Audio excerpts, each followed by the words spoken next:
Pemanfaatan komputer di berbagai bidang. Bidang industri. Komputer digunakan dalam berbagai cara untuk mengoptimalkan proses produksi, meningkatkan efisiensi, dan memperbaiki kontrol kualitas. B. Bidang bisnis. Proses bisnis yang awalnya dilakukan secara konvensional, kini dilakukan dengan bantuan teknologi. C. Bidang transportasi. Pemanfaatan komputer dalam bidang transportasi telah mengubah cara bepergian dan mengelola sistem transportasi secara keseluruhan. D. Bidang pendidikan. Komputer dapat membantu memudahkan para pegawai administrasi sekolah, seperti membuat dokumen kurikulum pengajaran, perencanaan belajar mengajar, dan jadwal mata pelajaran. E. Bidang kesehatan. Komputer dimanfaatkan dalam rekam medis elektronik, electronic health records atau EHR. F. Bidang perbankan. Pemanfaatan teknologi komputer dalam bidang perbankan, antara lain penggunaan mesin ATM, automated teller machine, dan internet banking. G. Bidang pertanian. Peningkatan hasil pertanian dapat dilakukan dengan memanfaatkan teknologi komputer seperti pengaplikasian lot Internet of Things. H. Bidang pemerintahan. Salah satu aplikasi utama komputer di sektor pemerintahan adalah pengembangan e-government atau pemerintahan elektronik. I. Bidang militer.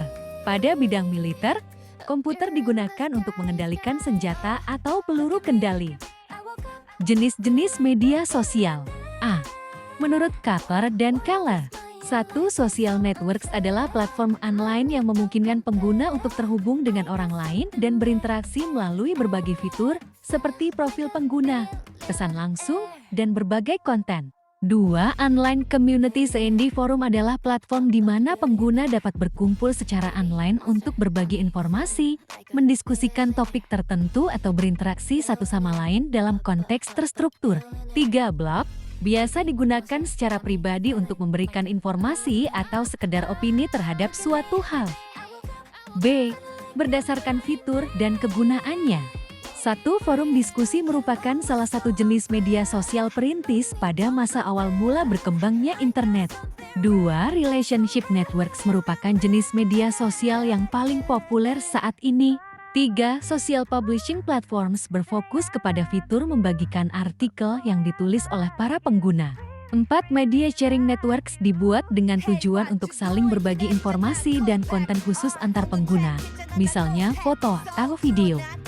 5. Bookmarking sites memungkinkan pengguna untuk mengumpulkan konten teks, gambar, video, dan link lalu menyimpannya dalam akun masing-masing. 6. Internet-based networks.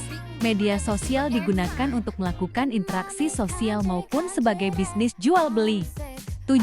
E-commerce, media sosial yang memungkinkan pengguna untuk melakukan transaksi jual beli menggunakan fitur yang ada.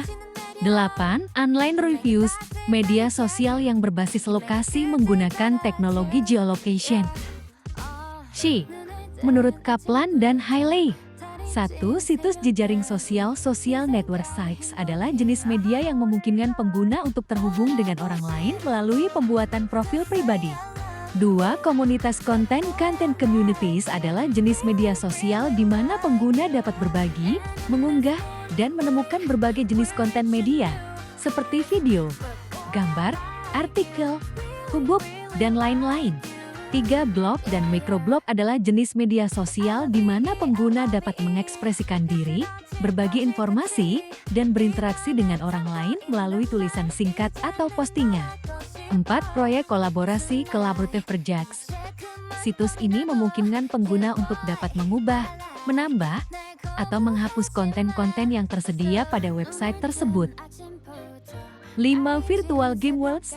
Sebuah dunia maya di mana lingkungan 3D direplikasikan, sehingga user bisa datang dalam bentuk yang diinginkan dan berinteraksi dengan orang lain seperti di dunia nyata. 6. Virtual social worlds. Dunia virtual di mana pengguna merasa hidup di dunia maya, seperti dunia game virtual, dan berinteraksi dengan orang lain. Dampak media sosial. A. Dampak positif. 1. Memudahkan untuk berinteraksi dengan banyak orang.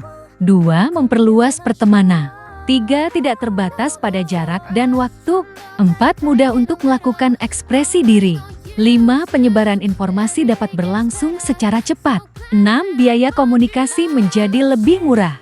7. Sebagai media marketing sehingga mengembangkan bisnis online lebih mudah. B. Dampak negatif. 1. Anak dan remaja menjadi malas belajar berkomunikasi di dunia nyata. 2. Maraknya pornografi yang tidak sesuai dengan budaya Indonesia. 3. Maraknya penipuan. 4. Mudah beredarnya berita atau isu yang tidak jelas sumbernya dan belum memiliki kepastian yang dapat dibuktikan. 5.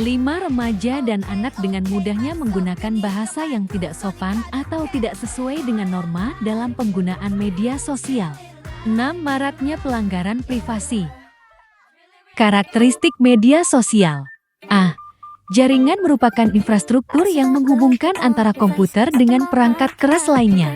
B. Informasi menjadi entitas penting di media sosial karena pengguna media sosial mengkreasikan representasi identitasnya, memproduksi konten, dan melakukan interaksi berdasarkan informasi. C. Bagi pengguna media sosial, arsip menjadi sebuah karakter yang menjelaskan bahwa informasi telah tersimpan dan bisa diakses kapanpun dan melalui perangkat apapun. D. Media sosial membentuk jaringan antar pengguna yang tidak sekedar memperluas hubungan pertemanan atau pengikut follower semata, tetapi harus dibangun dengan interaksi antar pengguna tersebut. Media sosial memiliki karakter sebagai medium berlangsungnya masyarakat society di dunia virtual. F. Bagi pengguna media sosial, arsip menjadi sebuah karakter yang menjelaskan bahwa informasi telah tersimpan dan bisa diakses kapanpun dan melalui perangkat apapun. Informasi pribadi. Informasi pribadi sering digunakan bersamaan dengan informasi privat. Kedua jenis informasi ini merujuk pada pribadi atau sensitif. Namun, terdapat perbedaan dalam penggunaan kedua istilah tersebut. Informasi pribadi biasanya mengacu pada informasi yang dapat digunakan untuk mengidentifikasi individu tertentu. Sedangkan informasi privat lebih menekankan pada informasi yang bersifat pribadi atau rahasia bagi individu tersebut. Informasi pribadi bisa berupa nama lengkap, tempat tanggal lahir, alamat rumah, nomor telepon, alamat email, dan nomor identifikasi. Sedang informasi privat dapat berupa status pernikahan, riwayat medis, keuangan, informasi pekerjaan, dan riwayat pendidikan. Hukum privasi adalah cabang hukum yang mengatur bagaimana informasi pribadi individu dikumpulkan, disimpan, digunakan, dan diungkapkan. Tujuannya adalah untuk melindungi hak privasi individu dan mencegah penyalahgunaan informasi pribadi oleh pihak lain. Hukum privasi mencakup berbagai aspek, termasuk hak untuk mengetahui informasi apa yang dikumpulkan tentang seseorang, hak untuk mengontrol informasi tersebut, dan hak untuk mengetahui cara informasi tersebut digunakan. Dalam era digital ini, di mana informasi pribadi sering ditangani secara online, adapun aspek kunci privasi yang harus dijaga sebagai berikut. A. Kebebasan dari gangguan. Kebebasan ini adalah kebebasan bagi setiap manusia untuk sendiri tanpa diganggu oleh orang lain. B. Melindungi dan mengendalikan informasi tentang diri sendiri. C.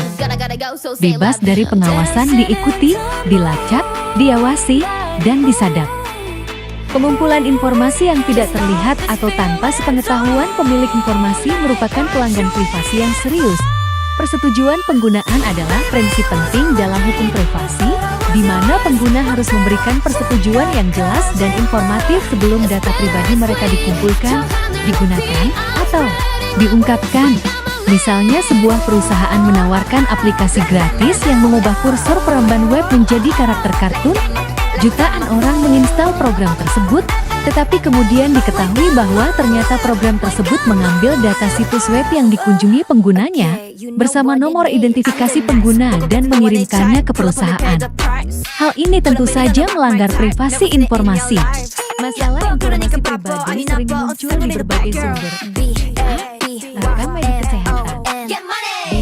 Penyelidikan yang berkaitan dengan hukum dan kriminal, transaksi keuangan dan institusi. D. Ciri biologis seperti materi genetik. E. Tempat tinggal dan informasi geografis. F. Pelanggaran privasi. G. Perilaku saat browsing di web. akademik, kebijakan untuk melindungi data pribadi. Kesimpulan, media sosial memiliki dampak yang kompleks dan multidimensi pada kehidupan manusia. Di satu sisi, media sosial menawarkan manfaat seperti akses informasi yang luas, kemudahan komunikasi, dan peluang untuk berinteraksi dengan berbagai orang. Di sisi lain, penggunaan media sosial juga dapat menimbulkan dampak negatif seperti kecanduan, isolasi sosial, gangguan kesehatan mental, dan penyebaran hoaks. Tetapi media sosial juga memiliki dampak positif seperti mudah berinteraksi, memperluas pertemanan, biaya komunikasi menjadi lebih murah, penyebaran informasi secara privat, mudah melakukan ekspresi diri. Walaupun begitu, kita harus lebih berhati-hati menggunakan sosial media.